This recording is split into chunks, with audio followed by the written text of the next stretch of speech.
What have you made of him? The cheat. Early. Is Jake Paul natural? No. I can say that with pretty certain confidence in that statement, mainly because, as you heard me mention, I know a lot of the people he trains with, and I have heard things. If I can test you randomly for performance enhancing the next 2 years, and I never got a response on that. Anthony Joshua has reportedly called out Jake Paul, suggesting he isn't competing naturally and maybe using performance enhancers. Joshua says he isn't concerned with Paul's size or strength, as his own confidence remains unwavering. He emphasizes that he is hungry, sharp, and fully prepared for fight. AJ believes his experience, discipline, and championship mindset will make all the difference, regardless of what Paul brings to S. Oh, Jake's small, so that makes me confident. Jake's this, so that makes me confident. I'm just focused on myself. I'm confident in myself. Jake could be 10 foot. I'm confident in myself. That's what I'm saying. It's not about how he is. I just really I've got a good team. I've been through ups and downs. I've stood the test of time. I'm passionate. I'm hungry. And I'm still here ready to fight my heart out. So I'm confident in that. Anthony, not only from the UK, but from... Jake Paul's growing confidence in the boxing world has sparked skepticism among many experienced analysts. Critics argue that his belief in taking on a fighter of Anthony Joshua's caliber is unrealistic. Joshua, a seasoned and decorated heavyweight, brings years of training, multiple championship bouts, and proven endurance that Paul has yet to encounter. Observers have raised concerns about Paul's physique and performance, suggesting he may rely on speed or enhancements, whereas Joshua remains fully natural, combining size, strength, and technical skill that are difficult to match. This clear disparity has led fans and professionals alike to question whether Paul is truly prepared for such a monumental challenge.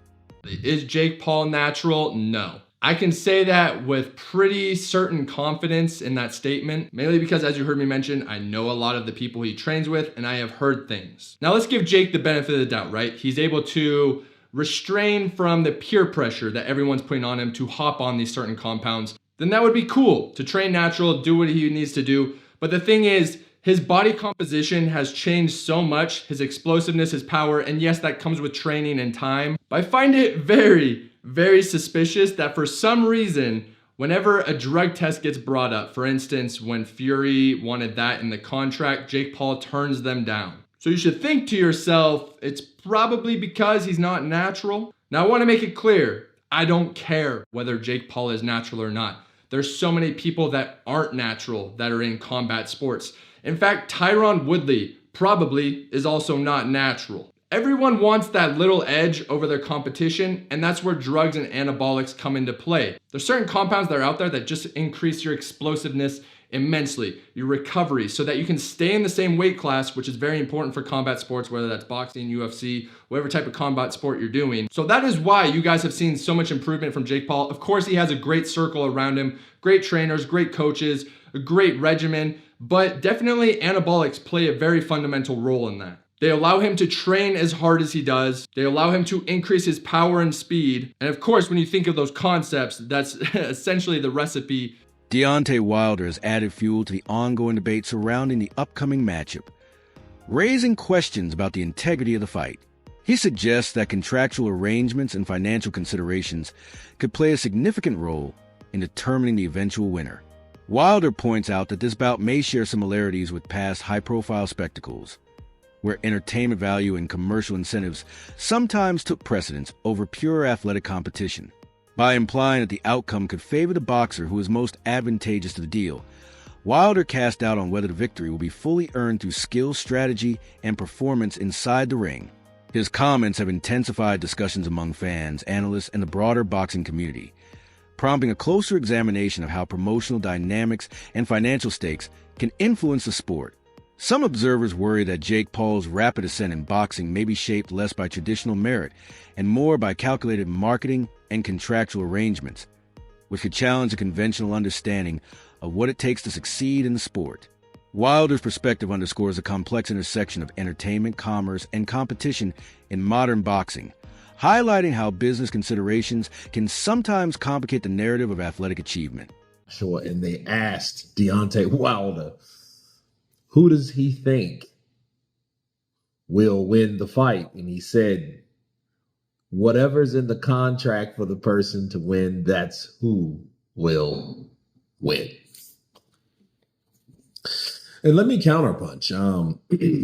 What Wilder is saying is what a lot of people are fearing, right? You know, the Jake Paul FDA that, hey, he has to win each and every fight has been one of those things that has been lingering around in the boxing world, as we've seen about Mike Tyson, and Mike Tyson seeing him pulling punches or appeared to be pulling punches and not really trying to fight Jake Paul. And I reminded people that it was an exhibition.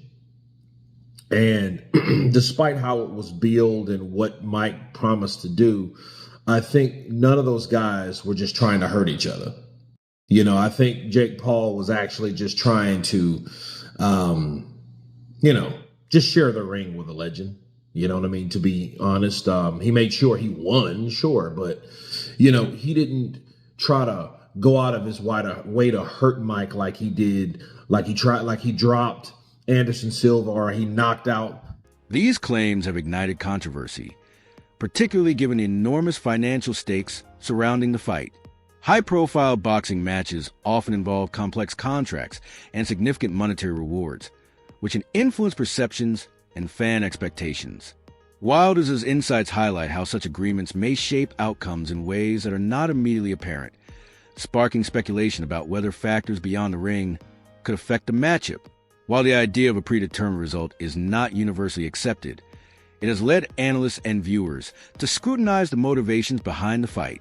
Boxing analyst Wade emphasizes Anthony Joshua's clear advantages over Jake Paul, noting that Joshua's combination of size, experience, and technical skill far exceeds anything Paul has previously encountered. Even as Joshua advances in age, his conditioning, confidence, and ring IQ remain formidable. Wade suggests that Paul's decision to challenge Joshua may be premature, underestimating both the physical durability and tactical intelligence of a seasoned champion. In his view, Joshua's proven capabilities make him a highly challenging opponent, and Paul will face not only physical demands but significant psychological pressure in this high-stakes bout. If, again, in some world that actually happened, boxing in the UK has to die.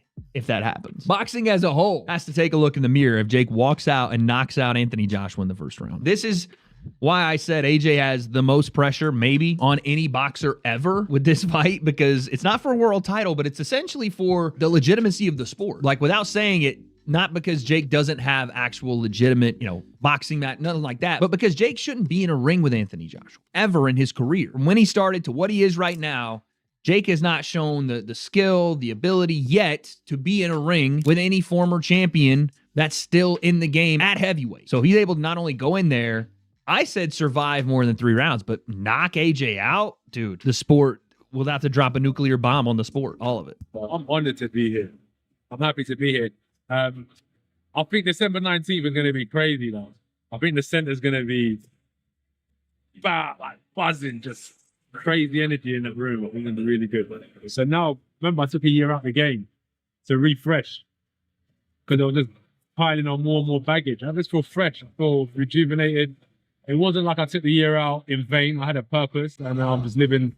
Oh, you look fresh. I feel good, man. I feel good. I've been training hard. I'm close to the weight that I need to be at for the fight. I feel good. He's done me a favor.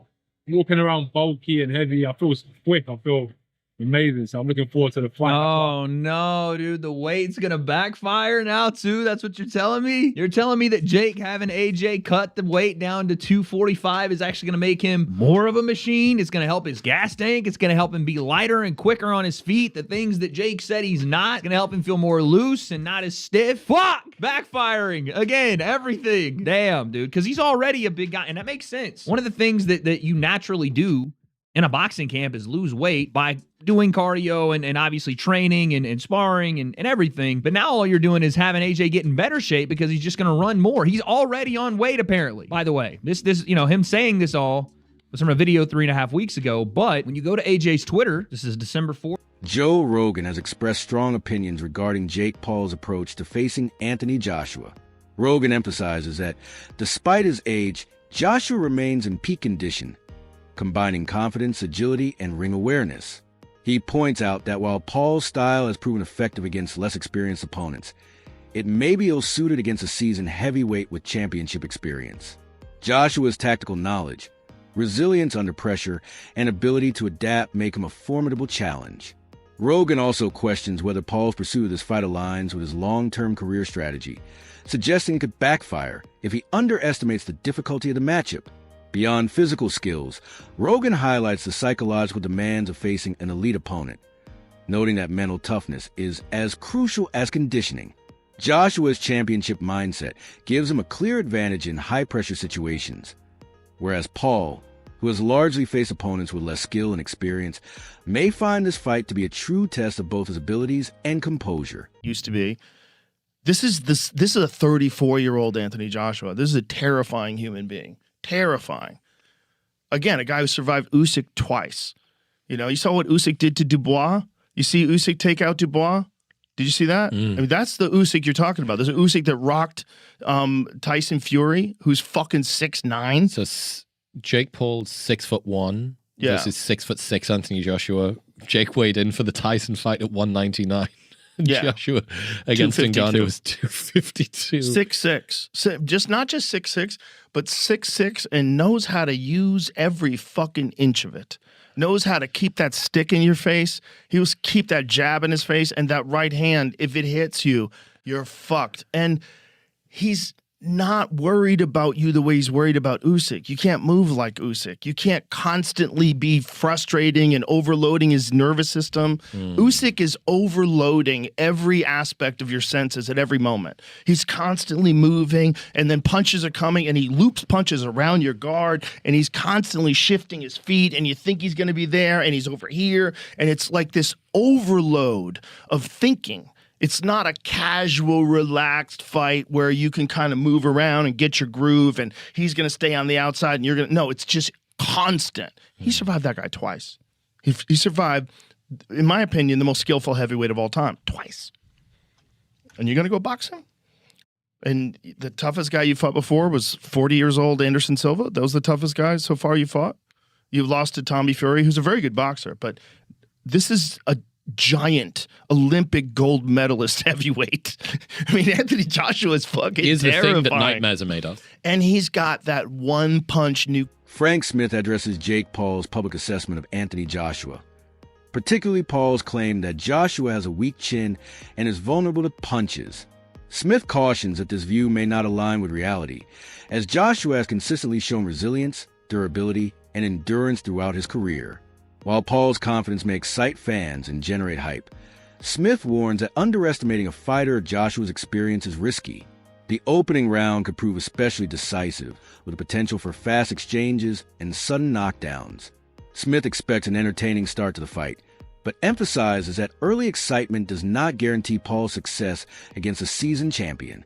His commentary highlights the unpredictable nature of high-profile boxing matches. Overconfidence may produce surprising moments, but sustaining performance against an elite opponent like Joshua presents an entirely different challenge, demanding skill, strategy, and composure under pressure. Safety, Frank, being pushed for entertainment purposes here. Well, look, obviously, we are in a dangerous sport. We have to accept that. And obviously, the people looking after Jake Paul, if I was managing or promoting Jake Paul, would I say this is the right move for Jake Paul? Probably not, being completely honest with you. But he's put himself in a position, was Jake Paul Mike Tyson a sensible thing to do? To, a 58-year-old man or 60, I'm not sure what Mike is, but was that sensible? Probably not. And I would have said that at the time. But it's the world we live in now. And the reality is a lot of... Sean Jones examines Tyson Fury's surprising decision to place $1 million bet on Jake Paul defeating Anthony Joshua. This audacious move has captured the attention of fans and analysts alike, as it is highly unusual for an elite boxer to publicly support a social media fighter with such confidence. Jones highlights that Fury's wager raises questions about his perspective or possibly insider insights into the matchup. While the bet may indicate recognition of Paul's potential, it simultaneously fuels speculation about the motives behind such a high-stakes endorsement. Jones emphasizes a growing role of celebrity influence in modern boxing, noting that Fury's public backing lends Paul both legitimacy and excitement, which could shape fan perception of the fight. However, Jones cautions that the gesture should not be interpreted as a predicted outcome.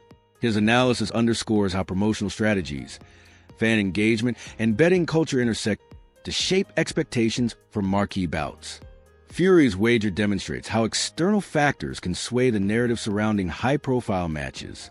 Marketing. Tyson Fury said that he's going to put $1 million on Jake Paul to win. If Jake Paul fights Anthony Joshua, I'm putting £1 million on Jake Paul. I want some free money. I mean, does Tyson know something that we don't know? Maybe I might put $1,000 on Jake Paul to win. If the odds are good, it could pay for me Dubai trip.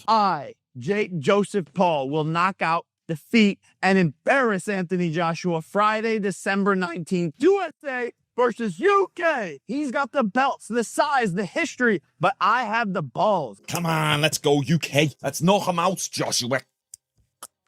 Come on. I've got some basic details about this fight. It's going to be 8 3-minute rounds, 10-ounce gloves. It's not an exhibition fight. It's an actual professional heavyweight bout. But there's a key stipulation here. Anthony Joshua is not allowed to weigh more than 245 pounds. So that is 111 kilos at the weigh-in. Now, Joshua usually fights between 251, 252 pounds. Jake Paul's expected to weigh about 225, 230 pounds. So expect Jake to look the biggest he's ever looked, which could drastically affect his cardio if Joshua did want to drag this out a little bit into like the 4th, 5th, 6th round. A big question is, will Jake be able to last that long and be able to carry that power that he usually has in the first couple of rounds over into those later rounds? So far, there's no other weird stipulations I could find, like rehydration clauses, but I would not be surprised if Jake and his team implement that into this fight just to put another advantage on Jake Paul's side. So there you go, guys. The fight is actually official. I've just found a caveat. While the bout is confirmed, occasionally in boxing, confirmed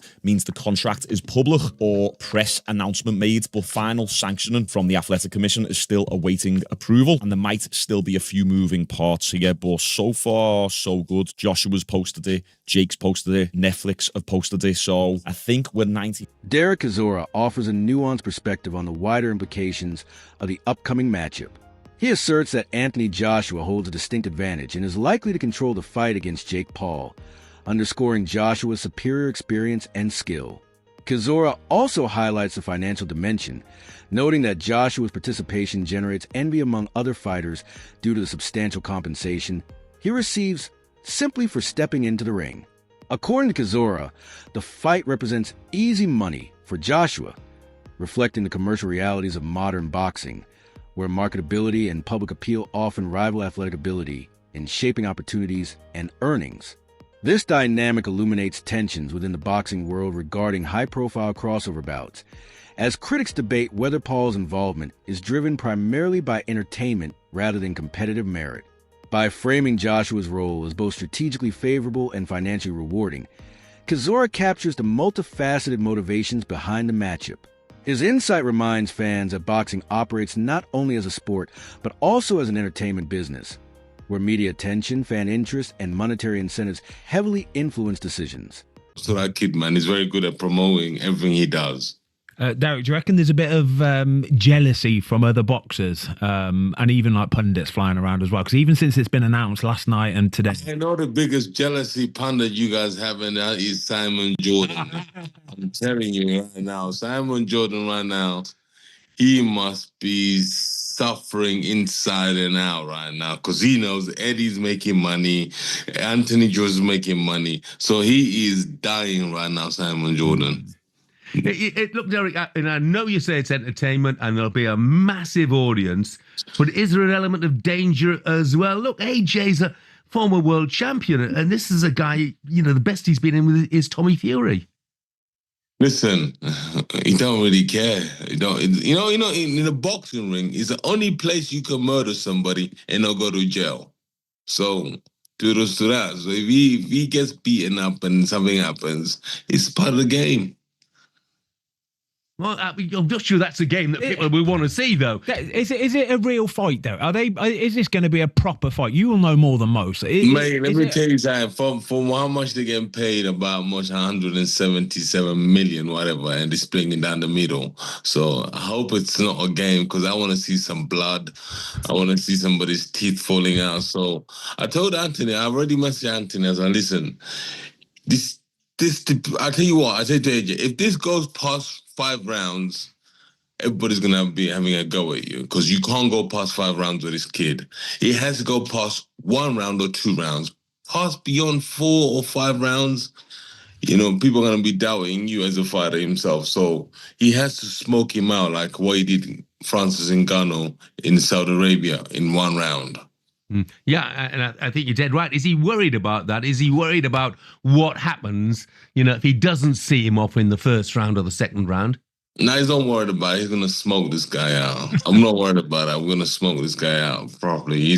I'll be there. He's gonna smoke him. I can't wait. Theoretically, if he comes out swinging, right, AJ should be able to get it done in are we talking 30 seconds if AJ is giving it everything he's got?